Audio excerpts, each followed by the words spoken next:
apenas uma palavrinha. Liturgia de hoje, liturgia mais um pouquinho diferente. Nós não temos as orações iniciais do Salmo, porque a liturgia dos falecidos, a chamada missa, popularmente conhecida como a missa de Requiem, por conta das primeiras palavras da antífona de entrada, que é o introito, né? Requiem eterna dona eis Domine. São as palavras que é tirada do livro das Esdras, capítulo 2º, quarto livro das Esdras, que é aquela oração que a gente reza, né? Dai-lhe, Senhor, o descanso eterno. Requiem quer dizer descanso. Requiem eternam quer dizer descanso eterno. É o que nós pedimos para os falecidos. Nós pedimos também que brilhe para eles a luz perpétua. Et lux perpétua luceat eis. Essa luz que aqui na terra foi a graça, lá na glória, na eternidade será a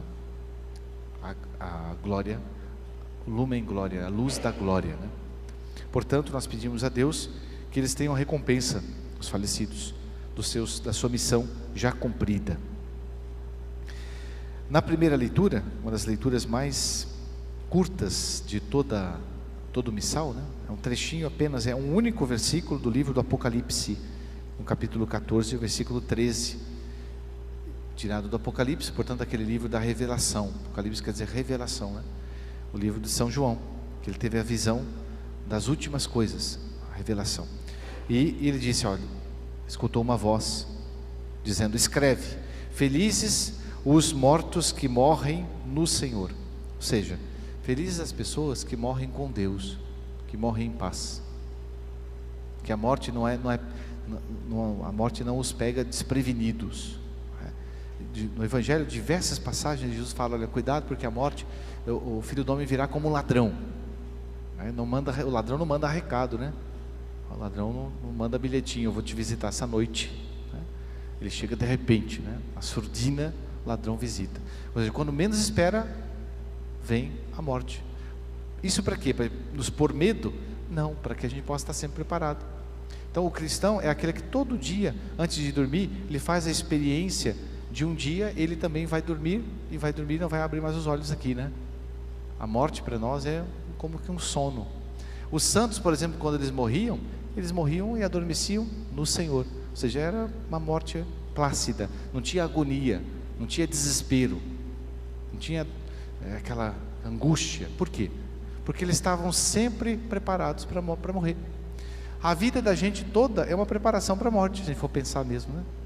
Quando a gente começou a nascer, quando a gente nasceu, já começou a morrer, já começou a contar o relógio, o cronômetro, né? Qual é o dia que vai ser? A gente não sabe, mas que é certo que que vai chegar esse dia. Então é importante que a gente veja a morte como um encontro com Deus. Por isso que é bem-aventurados os mortos que morrem no Senhor.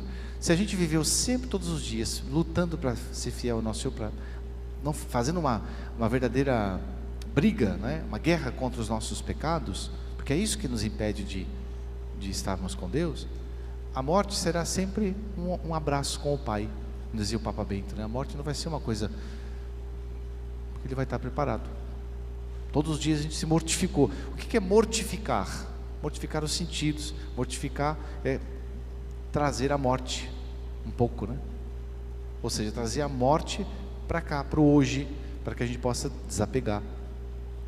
Todas as coisas a gente vai deixar, vai fazer o exercício de deixar as coisas. Por exemplo, o dia de hoje já passou. A gente vai fazer o exercício de deixar o dia de hoje. Nunca mais vai voltar o dia de hoje.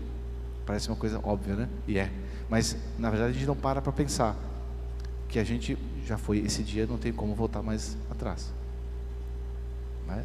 Então só o que conta não é nem o passado e nem o futuro, porque o passado já não existe, já passou.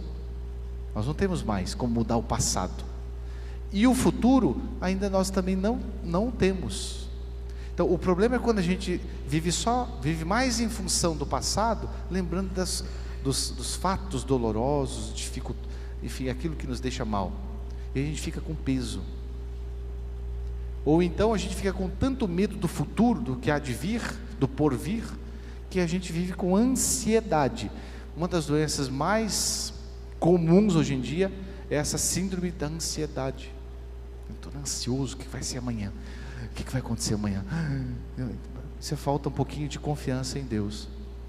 Porque se a gente sabe que Deus cuida da gente, prepara o dia de amanhã para a gente, então Ele pondera, Ele ponderou, pesou todas as coisas. E Ele cuida da gente. Se Ele cuida de um passarinho do céu, de uma planta que hoje existe e amanhã não existe, como disse Jesus, quanto mais da gente. Então, esse abandono em Deus, a confiança, né? E uma coisa, já terminando, que nos dá muita confiança, que é a certeza do céu. Como é que a gente sabe se a gente vai se salvar? Como é que a gente tem certeza? Através disso aqui, ó. Eu sou o pão vivo que desci do céu. Se alguém comer deste pão, ou seja, dele, né, do próprio Jesus, viverá para sempre. Então a gente quer viver para sempre. Qual é a receita? Comunhão. Por isso que a gente tem que comungar. Quem está comungando está no caminho do céu, né? Por isso que a Eucaristia é chamada também de penhor da vida eterna, ou seja, é certeza, é garantia. Se a gente está comungando bem preparado, a gente está no caminho da salvação. Vamos então pedir a Nosso Senhor nessa Santa Missa essa graça.